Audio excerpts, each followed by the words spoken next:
Do you ever remember the boring assignments back in school? Well, in this project, we make creative, engaging alternatives.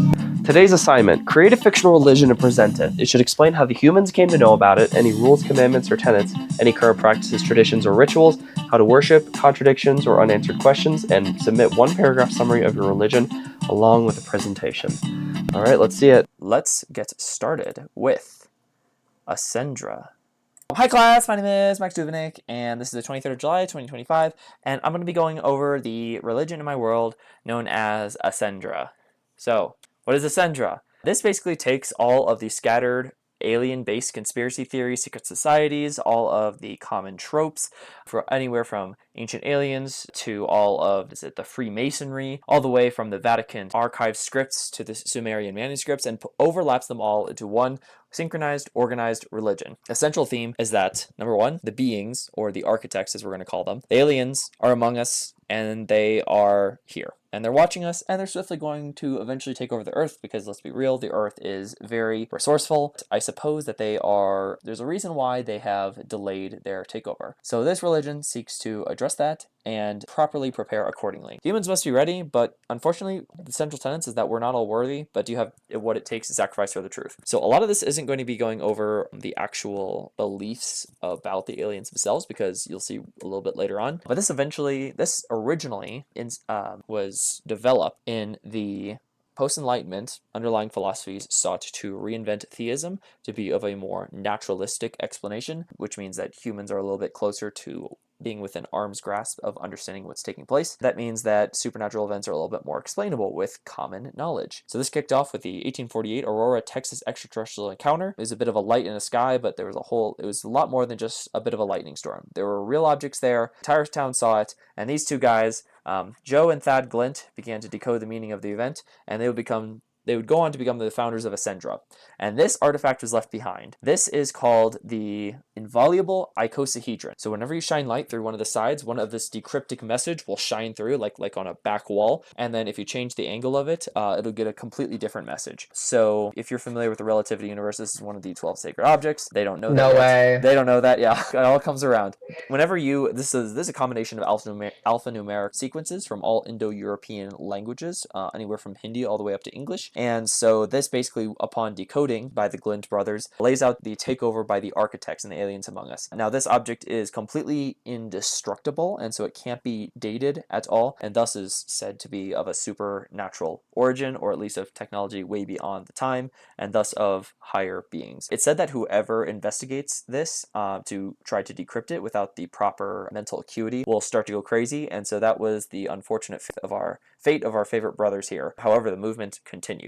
Moving into the modern day, we have the 12 tenets, and it gets kind of wild from there. Basically, given that we have the aliens that are coming, basically the society of the Ascendra seek to basically move their religion to be closer to the aliens as much as possible for whenever they do take over. So whenever they do take over, they hope that if for the majority of humanity, since they're not going to be worthy, at least the members of this religion are going to be accepted at the very least as pets or lapdog or equivalent to cattle, basically. So that's how low they view humanity. We're actually going to go to this one first, the structural hierarchy. So up at the very top of the architects, those are the aliens that are among us, and then through that they speak through the inviolable icosahedron, and then each of these levels are all the levels within the religion. So we have the imperceptor, and that is the one that's like the pope of their religion. It's the one person who will interact with the inviolable icosahedron, decrypt it, ensure that everything is all good, and basically get guidance from the high priests. The high priests are also unknown by the low priests. The low priests are basically in charge of each individual temple and church, and so this is the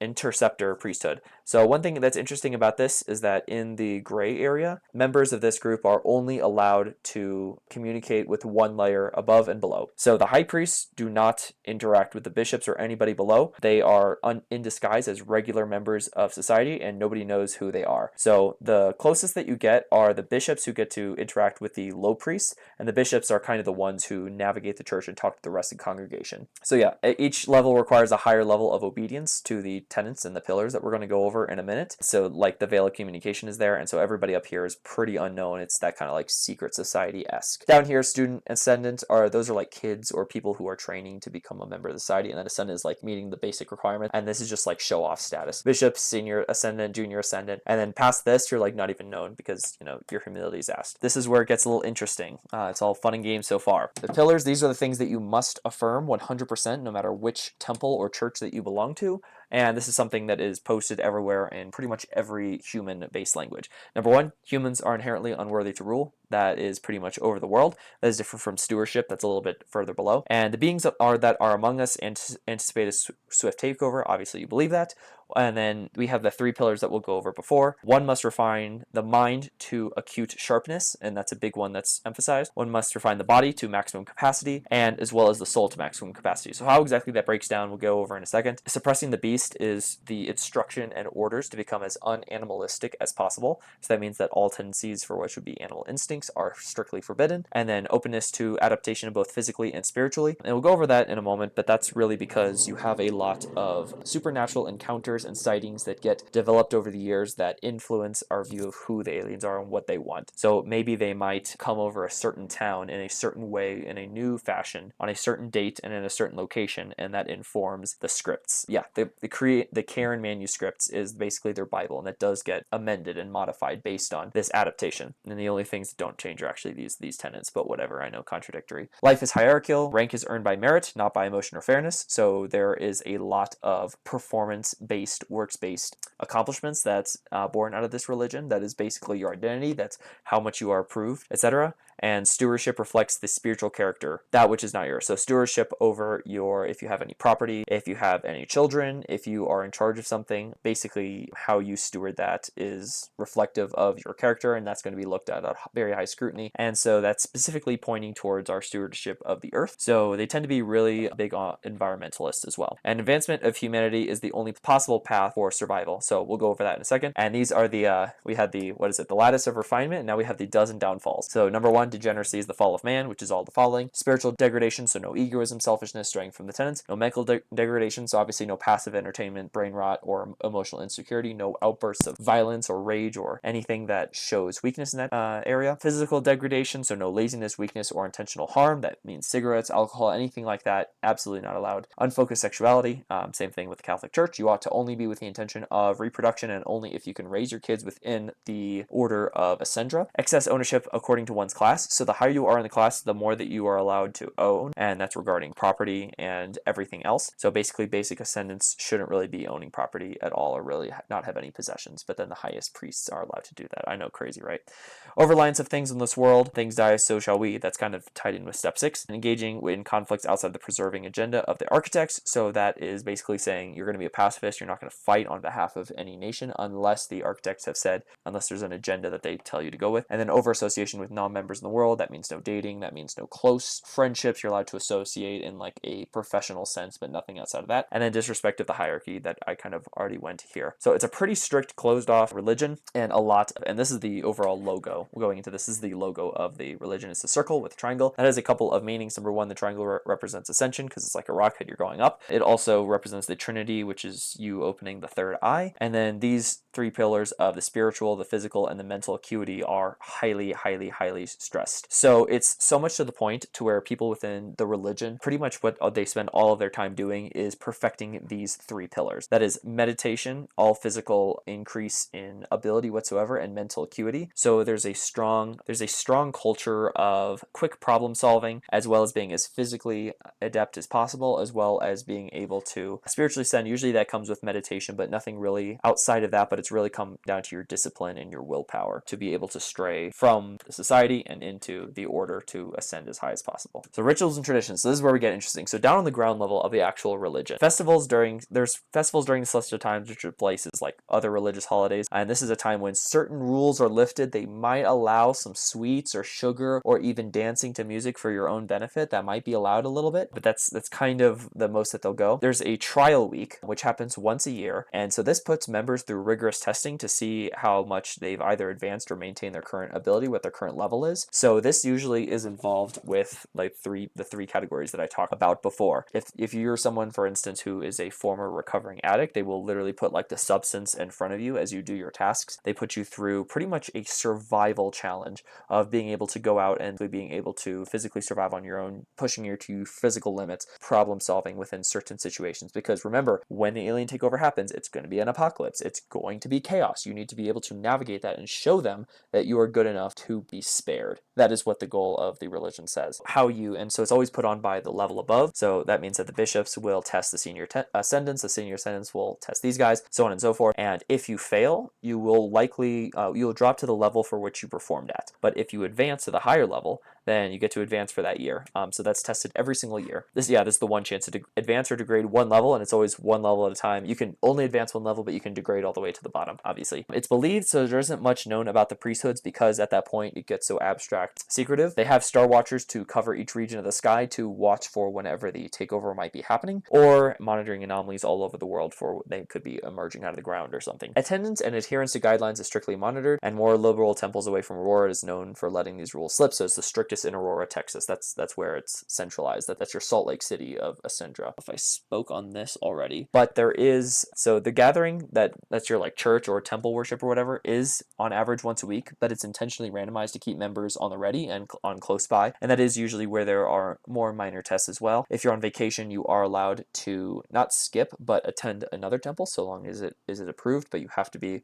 within that time frame and show that you have your attendance. Cultural tendencies, so these are like the consequences. Members do still associate with the outside world, but are banned from dating and having close relationships. I said that already. There's a emphasis on decoding the supernatural events. That's the bleed over from our real world, where you have these alien enthusiasts and conspiracy theorists who look into every single possible event and how they have connections. So the corkboard meme is actually pretty common. Pretty much every house's living room or kitchen. So that's pretty common to show that you are really in tune with what's happening and when the takeover will take place. And children growing up being ascendants are kind of how a lot of Asian cultures are, where their parents and the culture will push them to their absolute limits to prove that they are worthy, because the children is a reflective of the parents. If the children come out bad, that is a poor reflection on the parents, and the children will be ousted from the order. And then also, before they had joined the Ascendant Society, in order to retain a little bit of retention, they allow the children to leave for a year to allow break all the rules that they want and then come back and then join the real order. Otherwise, you're ousted. So that allows for all the energy to get out of their system before they are expected to adhere to this very strictly. The competition mindset goes hard. Upcoming regulars regularly outperform regular Americans on just about everything. That's physical, mental, acuity. Scholarships usually go to them, and that's kind of like the jealousy that is a result of those in the religion. So fitness, mental acuity, language learning, instruments, every possible skill that you can imagine. That's all they're doing all the time, just to show that whenever the takeover happens, we're fit, we're the best humans. And in addition to that, there's also a weird cultural obsession with the bio advancements. So there are most of the companies which involve biomechanics and artificial advancements to the human body are all members of this religion as well, because if they can streamline that down, that even pushes them a little bit further to be quote unquote worthy. And contradictorily, there is an over-reliance on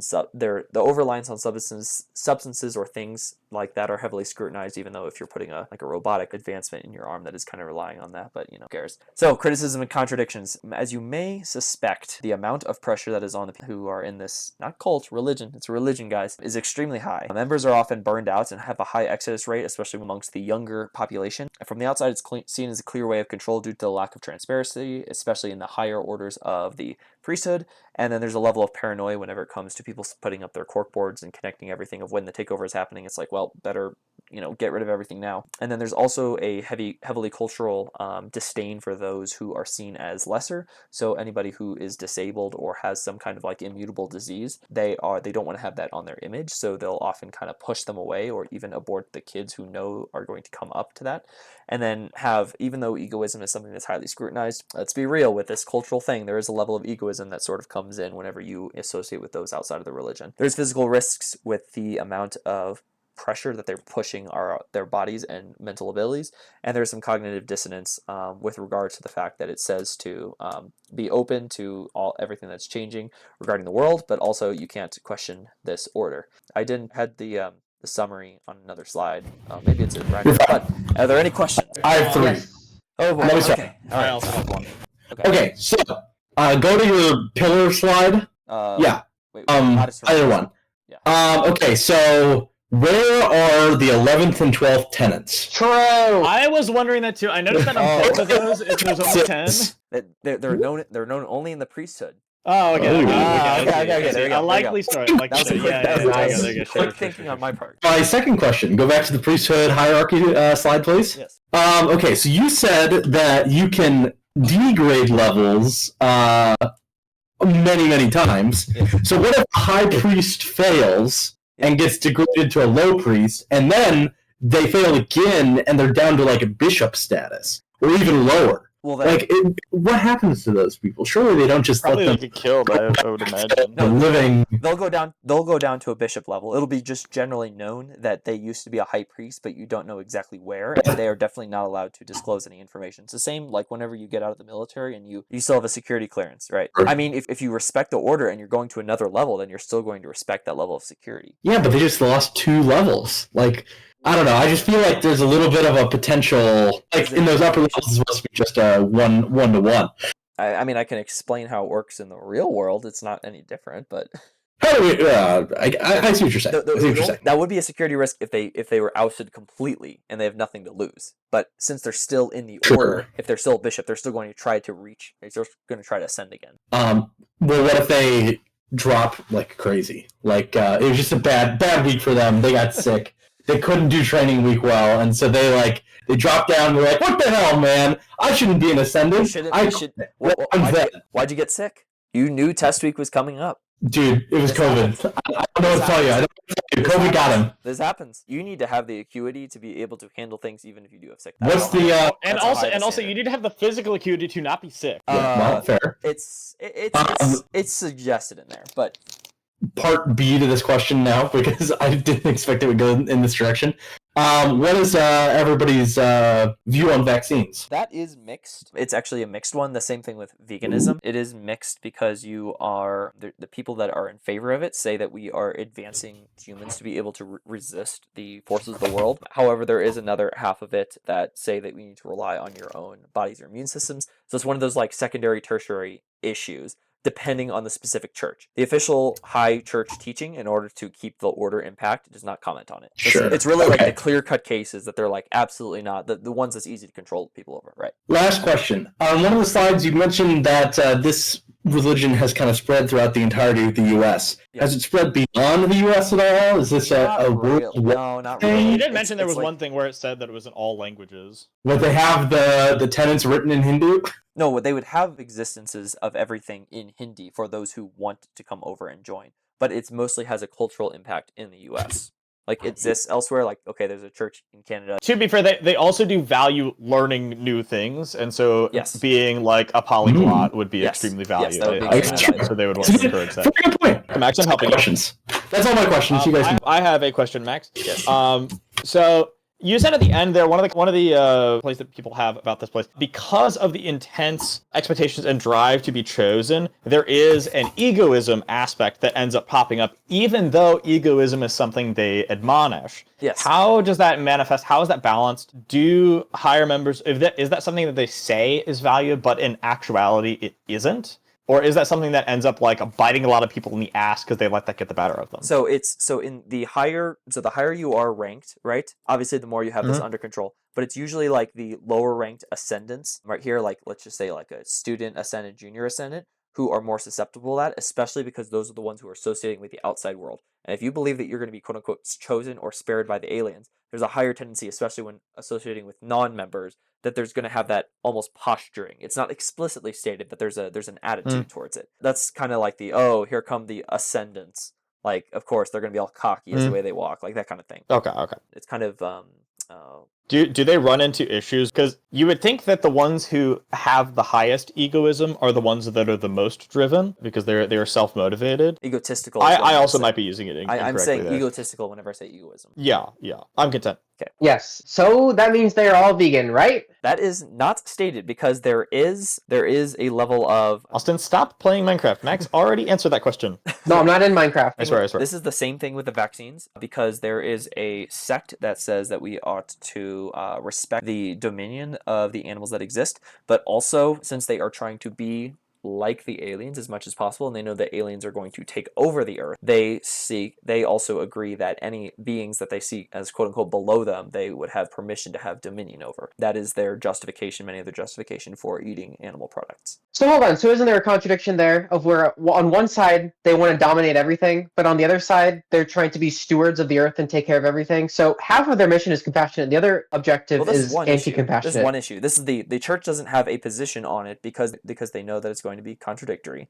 And so there's conflictions with it. The icosahedron, whatever thing, does not specify about specifically, but has arguments on either side about being a good steward, but also at the same time, dominion and advancement to be able to have domain over that which is below you is a virtue as well. So it's something that's in question, in contradiction, or in interpretation. So it's usually down to the lower churches that have their own positions on it. And let's be real, people who don't like a certain church's position just move to the one the next town over. Okay, that was my question. Was that just it? Is that it? Fantastic. Let's wrap this up. You're up. Thanks for watching. Go ahead and give us ideas on what we should do next.